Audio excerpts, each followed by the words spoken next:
Hello, welcome back to the Returnees series.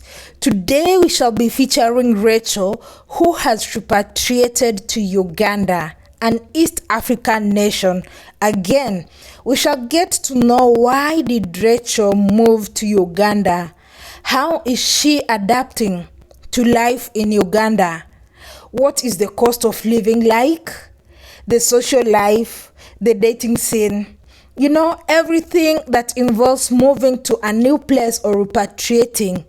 We shall also get to know what plans does she have.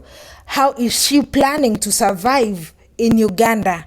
Well, kindly hit that like button, share, subscribe just before we start this video so that we can reach as many brothers and sisters out there who would be interested in relocating or moving to Uganda. Go ahead. Let's do this. Uncle.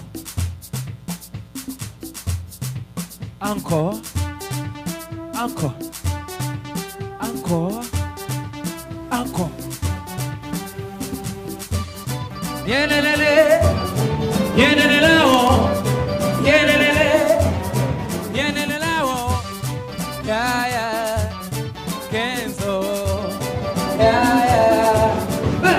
Nekanzene, nenzina mo mama, mula mo wajsera, atomo zikizuri sana. Nekanzene, nenzina mo mama, mula mo wajsera, atomo zikizuri sana. Sicharosi, dibosi, sicharosi. Dance, clap for me. Everybody clap for me. Clap for me. Africa, clap for me.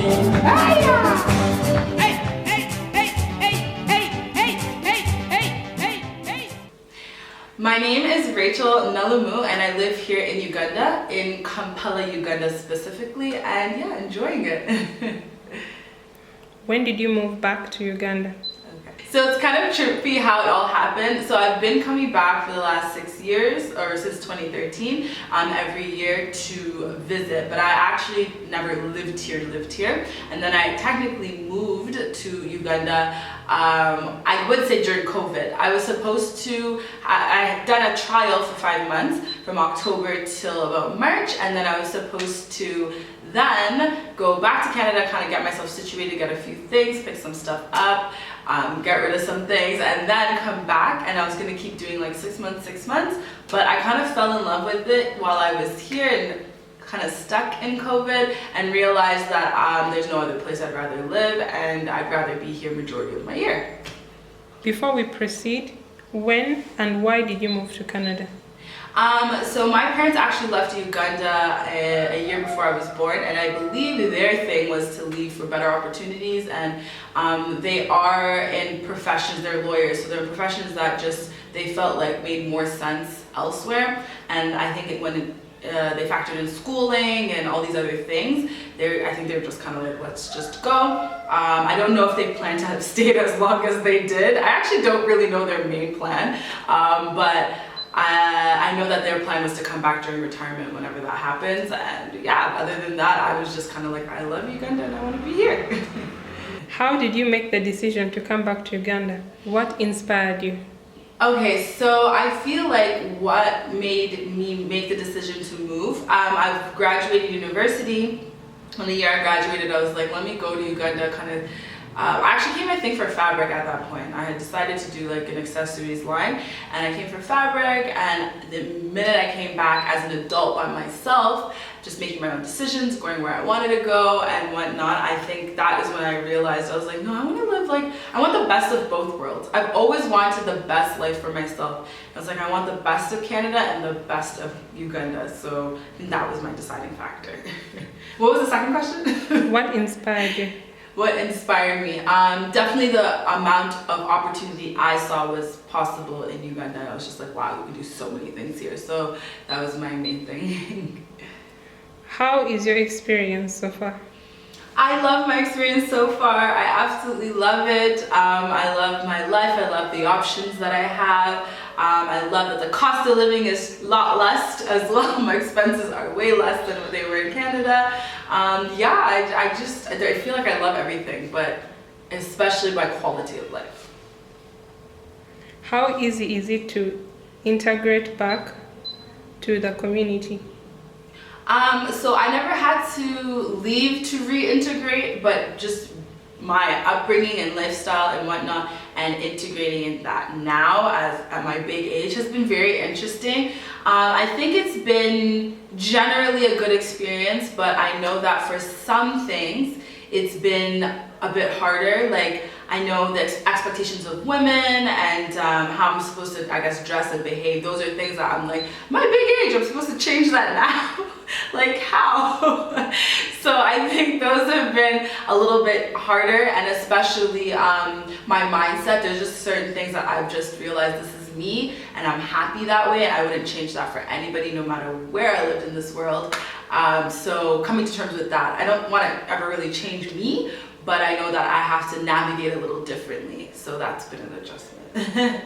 Any challenges moving back to Uganda? I think, what challenges do I have? I don't think I've had anything dramatically hard. I'm trying to think of anything where I'm like, oh my god. I think the hardest thing has just been family, like being away from family. But other than that, been pretty good. Do Ugandans treat you different, especially considering your accent? Yes, every day, all the time. I don't think I'm made of money tree. Like, I think they just think this chick with her accent. The first thing immediately I get is that they think I'm from somewhere else. I always get West Africa. Do West Africans sound like me? I don't know why. Every Uber, they're like, oh, I thought you were West African. I'm like, no, I'm Ugandan. Then they ask from where. I'm like, I'm proper Uganda. Like, I'm Ugandan. Like, I don't know what you want me to say. So there's that part. Then they're always like, oh, I love your accent. And I'm like, do you know, I'm a walking target. Like, I want to sound like you guys so that people don't take advantage of me. I don't want this. I don't want this. I'm over it. So there's that part. And then, yeah, people taking advantage, like money-wise. I just think that they have a perception of the West that apparently we grow money off trees and we're just out here with loads of money. I'm like, no, unfortunately, I hate using the word, but I have a budget and I still have to stick between, I still have to look every week and make sure, I haven't overspent and I'm good and like my savings are good. I want to buy a car, so out here Ubering. If I had money like that, I'd be driving. So yeah, that part. Did you experience any culture shock? I don't think I experienced culture shock because my parents are very Ugandan. I think that's another thing. People hear my accent and then they're like, okay, cool, you're Ugandan. But then they assume that my parents are like me, but my parents are proper Ugandan. They have accents and everything. So I feel like because of them wanting to stick to their roots and what they've always known, I grew up with the food, I grew up with the culture, I grew up with everything. So I don't think I had, besides not being here, I was exposed to everything, the music, the songs, from church songs to regular chameleon or whatever, all that, like I still have all that. So I don't think I had a crazy culture shock coming. I think it's just more so, like I said, the expectation of men and the expectation of women and how kind of sometimes I'm like, that doesn't make sense to me, that part. Have you got to any point and wish to go back? No, I feel like so far so good. Like there's no point where anything dramatic or anything crazy has happened, God willing, to me, where I feel like I need to move back. My only thing is the fact that the borders were closed in Uganda specifically, because I know not every country was like that, that I wasn't able to see my family. That's the only thing. I just want to see them. I've been telling them to come see me, but they won't. What are the highlights of your move back to Uganda so far? I think the biggest highlight personally, which is kind of random, is that I feel like physically better, like because I'm eating better food, generally speaking. I still go out to eat at restaurants and stuff, but the food is more organic and like it's better for you. So physically, internally feel a lot better, which is really good. And I thought that was just so random. I didn't expect that part. Do you wish to go back to Canada? I don't wish to live there, but I do wish to go back every July and August. Like I said, I want to live the best of both worlds, and Toronto is like the best place to be, my favorite place to be those 2 months. The rest of the year, they can have it. Will you be shipping your items from Canada? Yes, I will be shipping my items from Canada. So I've been trying to find a shipping company that's really good. I keep finding great ones in the UK, great ones in the US, but for some reason Canada is just a little bit lacking. But I do want to ship some things, not everything, mainly decor and like things that are just abnormally priced in the Ugandan market. I want to ship, but other than that, I've been really good with working with Ugandan carpenters and welders and stuff to really transform and like get my place in order. And then in terms of clothing, because I do sew, and I did a course for fashion and fashion design and like pattern making and all that. So I'm used to making my own things, and I found some great tailors here to work with to make clothing. So there's not a lot of things where I feel like I need to buy abroad, but there are a few things where I'm like, I need to buy abroad. Anything you wish you knew before moving to Uganda? Ooh, that's a good question. Not really, like I said, because I kept coming back and forth for so long. There isn't necessarily anything I'm like, I wish I knew. I feel like I was pretty privy to a lot of things before coming here. Yeah. Do you have any regrets so far? No, I don't have regrets. I feel like I wish I saved a lot more money before I came, but also I'm like, don't be so hard on myself, because COVID hit and like nobody was working and nobody was doing anything, so I kind of ran through those. That's why I know I'm not a money tree. But other than that, I think that's my main thing, that I wish I'd taken like a little longer, actually a lot longer, to save and then come. Talking about finances, are you interested in building your credit so that you can have finances to relocate, build, or invest on the continent? Well, www.creditbuildingmasterclass.com is the place to go. And in case you're watching this video, you can find the link on how to access this book free of charge in the pinned comment, as well as in the description box.